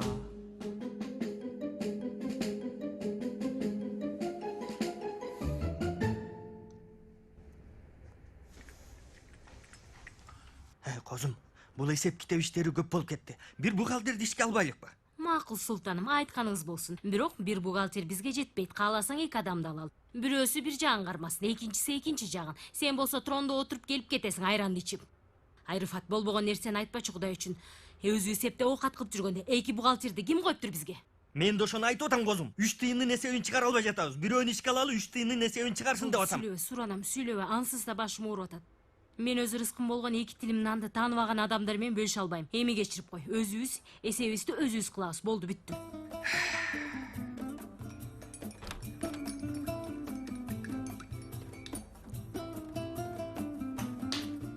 Келди биздин алайын долон. Карасаң кайра учуп ойлорго батып кетти. азыр бизди көрбөй жатат го дейм. Жезде? Угуп атам Рыфат. Жок, жөн эле салам берейин дегем. Алейкум салам. Эгерде бул абалдын себепкери Элиф болсо, мен мурдумду кесип берейин. Мен да ошону ойлоп атам, козум. Аябай сонун күн өткөрдүк. Чоң рахмат. Жакшы жат. Дагы СМС келди. Карасаң, оозу булагына жетип калды. Желкесине чейин жетип атат кубанганынан. Албетте, биздин эркелешкен биринчи айдарыбыз өтүп кетти. Өтүп кетти СМС жазуулар. Паркта куушмай оюндары, тизелеп туруп ыр-ырдаган өтүп кетти. Бардык нерсе көпүрөдөн өткөнгө чейин экен, Мен сага 2 мүнөттүн ичинде сүйүү толгон СМС жиберем, козум. Акырын жибер, өз башыңа катуу тийбесин. Эмнеге? Айрфат дөөрбөч каяктай нерселерди айтып, бир үйдө жашап атып, бири-бирибизге тит деп СМС жиберебизби мектептеги окуучулар окшоп. Максат романтикалуу болуу, козум. Мен махабатымды көрсөтүш үчүн бардык нерсени кылам. Чын айтып атам, СМСте маселе жок. Рыфат, бул эмне? Сен 72 лираны эмне кылдың я? Ой жөнөт дедим, козум. Болгон ошо. Макул, ал жерге жаз. Муну дагы жаз. 72. Билесиңерби? Кылбаган жалгыз ушул жардамыбыз калды эле. Аны да кылып койдук. Балдар. Азыр үйүбүздө үйүнөн качкан кызды жашырып атабыз. Тактан аскан эшик ансыз да. Ар түрдүү кылмышка ортоктош болобу? Балдар, бул жолку абал олуттуу. Ой кыздын апасы арыз жасап, баарыбызды өлтүрөт.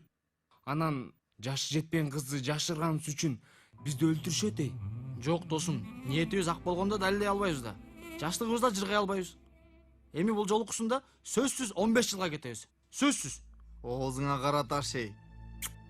Эмне? Кенен агай муну билип калса бизди жок кылат го. Анан үстүбүзгө сүлгү жаап коет. О, тарыхый чаң баскан текчелерде ордубузду алабыз да анан. Ооба, ошондой эле кылат. Мунусун да ошондой эле кылат. Мага кара катуу жигит. Издеп ушул үйдү таптыңбы эмне? Эмне кылмакмын? Биздин жатаканага алып барат билем. Ал да туура. Эми эмне кылабыз? Болду Камас, акырын. Тынчыңды кетирбе. Сөз бир айласын табабыз. Эй досум, кыздын бара турган башка айласы барбы? Эми эмне кылалы? Кыз үйдөн чыгарып коелу. Билбейм эми досум, мээм иштебей калды. Балдар, кичине акырын болгула. Үйдө конок бар. Макул. Кел, Элис. Кечирип кой, Элис. Ванна анча таза эмес болчу. Жок, эч нерсе эмес. Мен түн ортосунда силерди да ыңгайсыз кылдым эми. Дөөрөчөй. Андай болгон жок. Биз бейтаныш белек. Чоң рахмат. Эми баарыңар бир туугандай болуп калдыңар. Силер билбеген эч нерсем калган жок.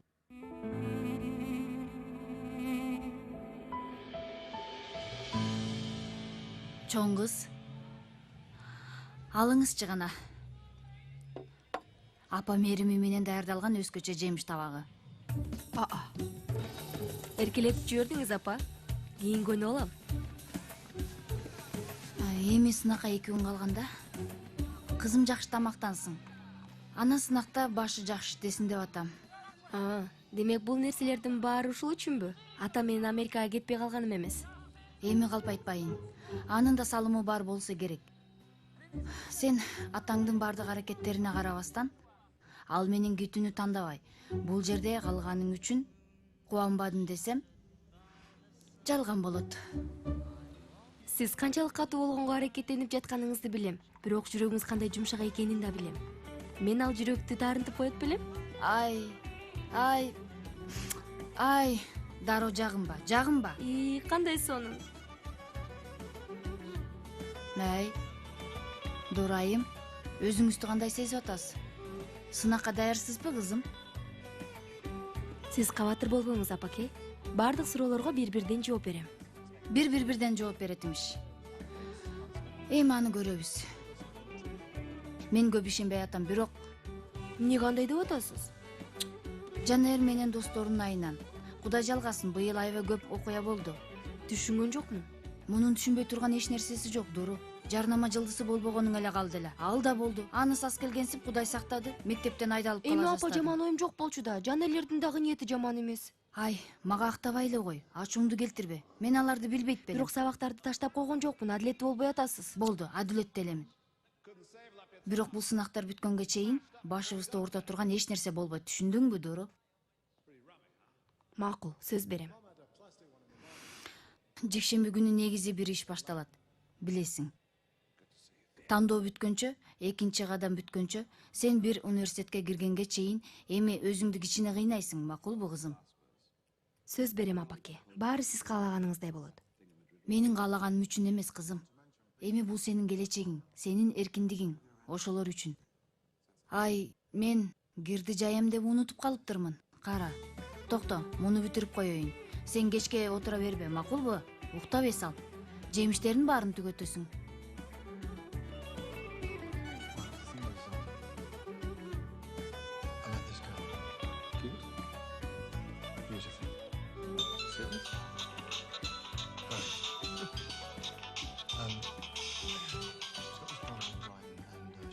Алло, угуп атам жаным. Эмне?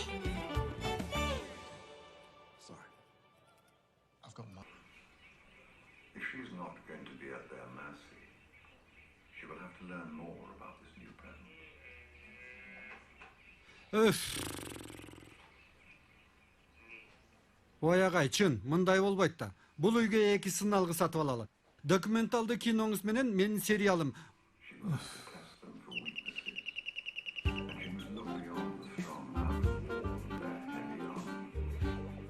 Мен ачып коем. Убара болбоңуз. Коюңузчу.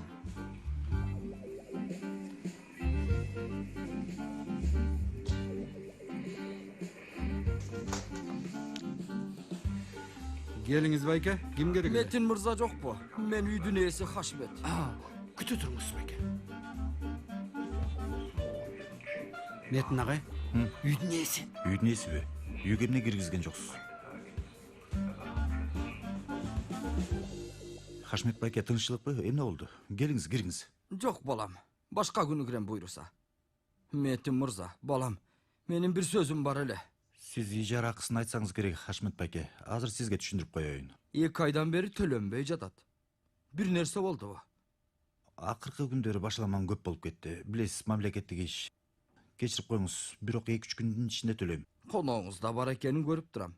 Бирок мени дагы кыйын абалда таштабасаңыз кубанычта болом. Мен ушул акча менен жашайм, билесиз. Кечирип коюңуз, жакын арада төлөп берем. Жакшы калыңыздар. Жакшы барыңыз.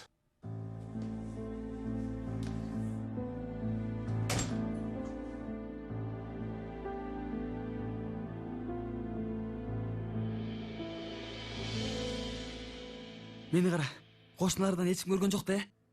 Жок. Эмнеге? Ой, Елистин абалы белгилүү. Эми бирөө көрүп калса, ошого айтып атат, маселе чыгышы мүмкүн. Жок, эч ким көргөн жок.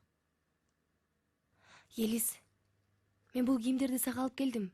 Балким түнү сага керек болот. Чоң рахмат сага. Эч нерсе эмес. Достор. Планыңар кандай? Менимче Кенан агайга баралы. Ой, эмне кылат эле? Кенан агай 2 лекция окуйт. Андан кийин Елизди апасынын жанына жиберип ийет. Ой, мен да билбей турам. Бир да мугалим бизди колдойт деп ойлобойм. Апам деле колдобойт. Балдар, мен силерди көп кыйнабай эле коеюн. Эң жакшысы мен барам. Жок. Андай нерсени ойлобо. Кетем деп айтпа. Ансыз да бул жерде кечке кала албайт. Баарыбыз чогуу бул нерсенин айласын табышыбыз керек. Макул. Эми азыр кыйын абалда көйгөй бар досубуз турат. Анан сынак болгонго чейин ага жардам беришибиз керек. Ыңгайлуу кылышыбыз керек. Кийин эмне болот көрөбүз. Сынактан кийин көрөбүз кандай болоорун.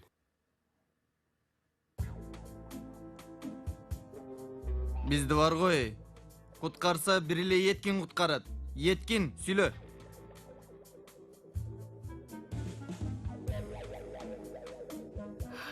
Ооба. Макул. Ансыз да башка айлабыз деле жок. Биз эми сыртта жүрүп келебиз кечинде. Эртең башка айла издеп көрөбүз. Ой, андай кылганыңар болбойт. Мен силерди үйүңөрдөн чыгарып саламбы? Елис, биз ансыз да үй жок калбайбыз. Эми көчөдө да калбайбыз. Анан азыр акчабыз да бар. Акчалуу учурларыбыз. Ошондойбу Еткин? Ал кандайча? Мейманканада түнөйбүзбү, Жанер? Ооба, албетте, мен буга макулмун. Ооба. Эч кандай мейманкана жок. Балдар, мен эми чынында үйүңөрдү баса алгым келбейт. Мен бир кичинекей эле жерге жатып уктайт элем. Эгер уруксат берсеңиз. Елис, Кудай үчүн мына бул өгүздөрдүн кебетелерин карачы. Булар турса ушул үйдө сен тынч уктай аласыңбы? Сен өзүң буга ишене аласыңбы? Анан биз эркек балдарбыз. Эшикте бизге эч нерсе болбойт. Макулбу? Элиз уксаң. Сага бир өтүнүчүм бар. Эгер бирөө келип эшик такылдаса дагы такыр ачпа, макулбу? Эми билип калышта биз өз моюнубузга алабыз. Ой, мен негизи мына бул жерге бир жерге жатып алат элем. Неме дейин дегем. Эми досторум менен түнү эшикте тоңум келбей жатат, чынында. Эми жакшы пикир, басып сейилдөө туурабы? Мен жууркан менен жастыкты алып алайынчы. Азыр келем. Мейли анда достор тууралы. Мен кеткенимди апам билбейт, байкап калбаса эле болду. Мейли андай болсо. Туралы. Койрас кеттик. Болгула кеттик анда, болгула. Болгула кеттик, болгула. Макул, сен чыкчы. Чык. Макул, көрүшкөнчө. Курткаңды ал, курткаңды.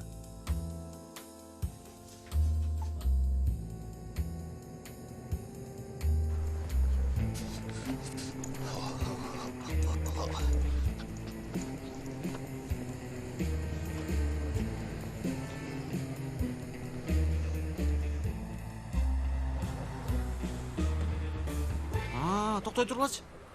Токтой тургула. Бир мүнөт досум. Бир мүнөт. Неме дейм? Кафеге барсак болбойбу? Кафенин ачкычы сенде го, катуу жигит. Кафенин ачкычы болгондо Элизди ал жакка алып бармакмын. Мейли балдар, силердин сөзүңөр бүтпөй турган экен. Мен жатаканам ансызда аркадагы көчөдө. Мейли көрүшкөнчө. Досум, бизди да жатаканага алып барчы. Жакшынып билгизбей ичине киребиз. Сакчы байкелер бар. Болбосо билесиңер ансызда. Мейли көрүшкөнчө. Ой, достор. Бии сыртта тоңолу. Пойраз мырза болсо жылуу жатаканасында, бөлмөсүндө жыргап жатсын ханзадага окшоп. Ох, мынча сонун дүйнө, я. Ой, болду Сейфи, сүйлөнбөчү көп. Бүтүп деле калды күн. Чыкканга чейин аз эле калды дейт элем. Бирок дагы көп бар экен. Эми ага чейин аман болсок. Ой, досум, мурда атымлардын мындай клубтар болот эле. Эстеп атасыңарбы? Азырда болсо, ошол жакка кирип уктайт элек. Ооба, досум. Ошол убакта сонун күндөр өттү. Ошондо баркын билбептирбиз. Биз эмне деп атабыз, сен эмне деп атасың? Эмне эле деп атасың түн киргенде, Кудай атоо. Мен мындай дейин, достор, дагы кичине акча алалы, бир мейманканага баралы. Силер өзүнчө апыртып жибердиңер го. Кийин фастфуд деп жатып келечегибизди жеп атасыңар. Анан үйдү сырдоо пикри чыкты. Анын үстүнө мейманкана чыгашасы. Сөз жок. Сөз жок. Жетет Яткин. Туура.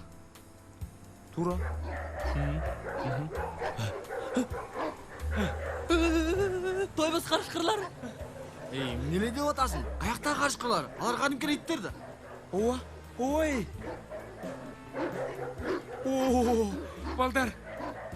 Азыр мен 5 чейин санайм. Кийин баарыбыз чогуу качабыз, макулбу? 1, 2, 3.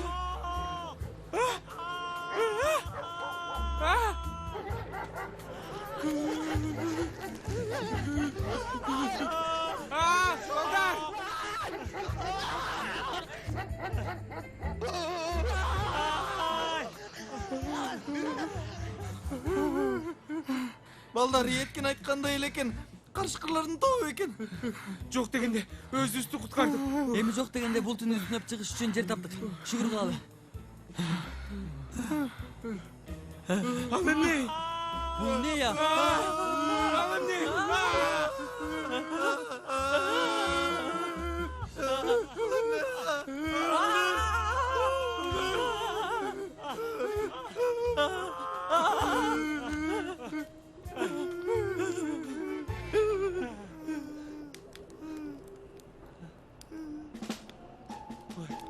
Балдар, тыштап. Болду акырын, жок дегенде. Жылынып алдык. Бирок мындай болсо, буту колубузду ишке алып кетет го.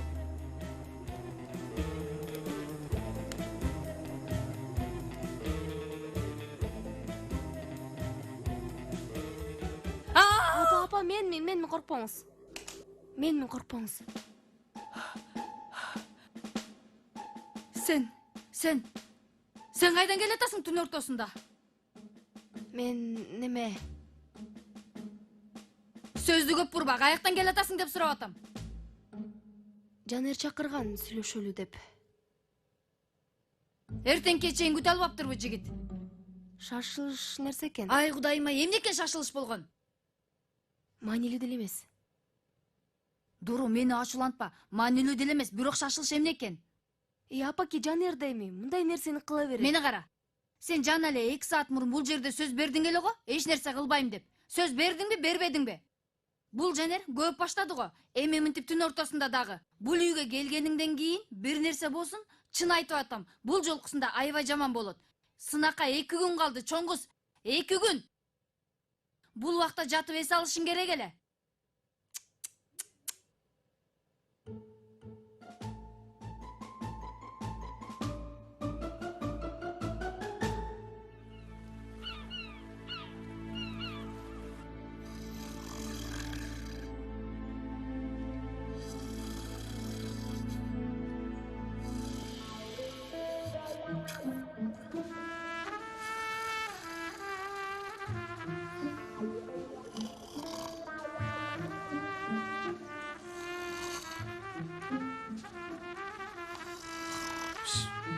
Таң атып тұр балдар.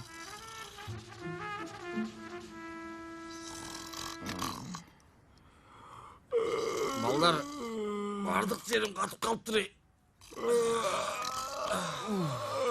Сейфінің қоңғырғы дағылы ұлы отыр. Дағылы қоңырғы өтпей татмын. Еткен қайда? Бияқта. Өй, бұл жауап бербей атады. Досым, тоң қалды отасың бы? Бұл ешікте олыш керек. Жетшет еткен, бол тұрайым досым, жетшет. Не? Қимылдады. Тоңып қалдым. Рас болып тұр. Үйге баралы, барып қарап көрөлі.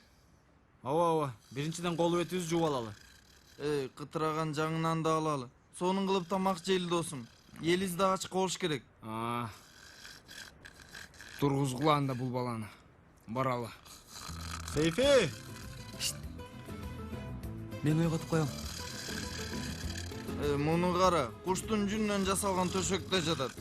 Секір үстіне.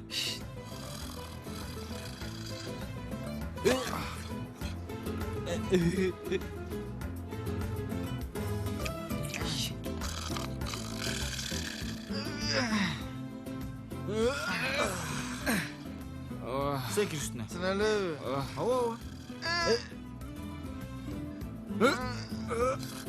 Маған мұны қылдыр бағылай.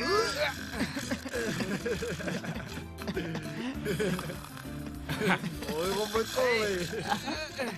Қоңырықтар татар.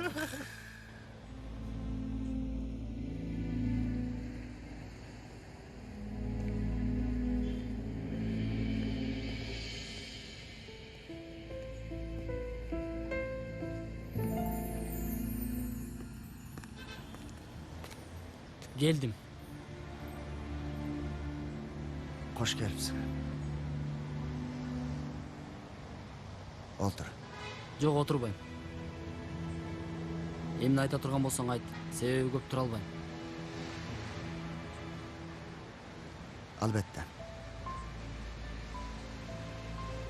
Андай болсо, мынтип кичине басалы. Бирөө көрүп калбасын. Ата бала болгонубузду билип калышат. Кийин эмне кылабыз? Кече оюнда мага болгон ачууңду, жиниңди сезип калдым. Ошону үчүн алганы келдиңизби эмне? Кулагымды чоёсузбу? Эмне кыласыз? Сени дагы капа кылыш үчүн чакырганым жокпу, Кадыр? Эмне үчүн чакырдыңыз анда? Эртең сынак болот. Мен алдын ала сага ийгилик каалагым келди. Ошондойбу? Аябай толкунданып кеттим. Ал турсун колу бутумда титиреп кетти десем болот. Бакадыр, чынымды айтам. Ой, сиз дайым эле чын айтасыз. Макул, апаң үчүн чакырдым сени. Болду эми? Билем, ал болгондо ал дагы азыр сынактын алдында сени көрүп. ийгилик кааламак эле. Эми анын каалоосун ишке ашырыш үчүн Болду, түшүндүм болду. Кайра мага мурдагы эле сөздөрдү айтып күнөөлөш үчүн мени чакырдыңыз. Бакадер.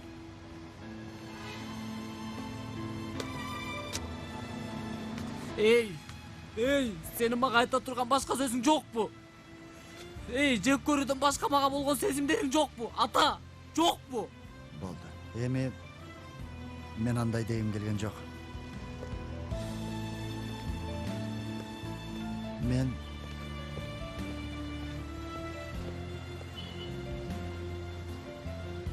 болгону сынактын алдында ийгилик каалайын дегем. О.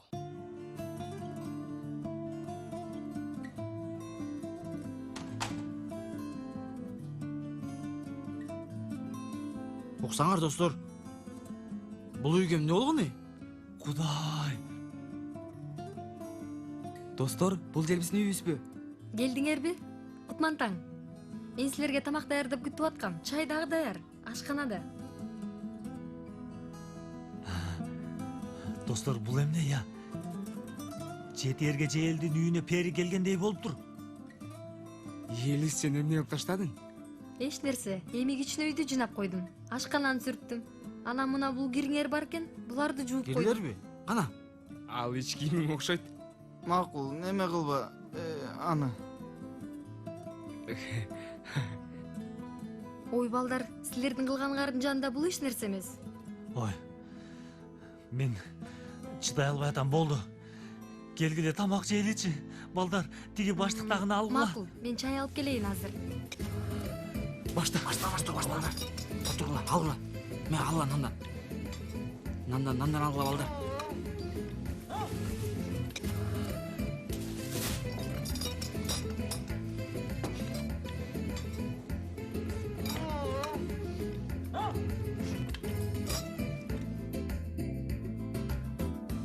Чай.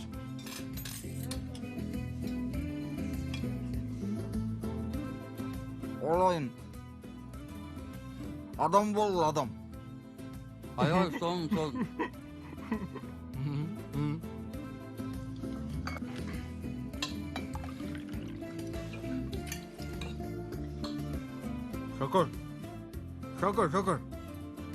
Шекер алып келчи. Мен алып келип берем.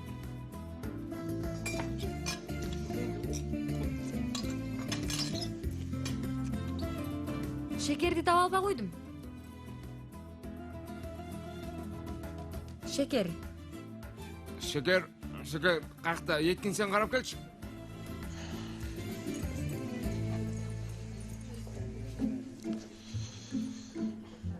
Аш болсун.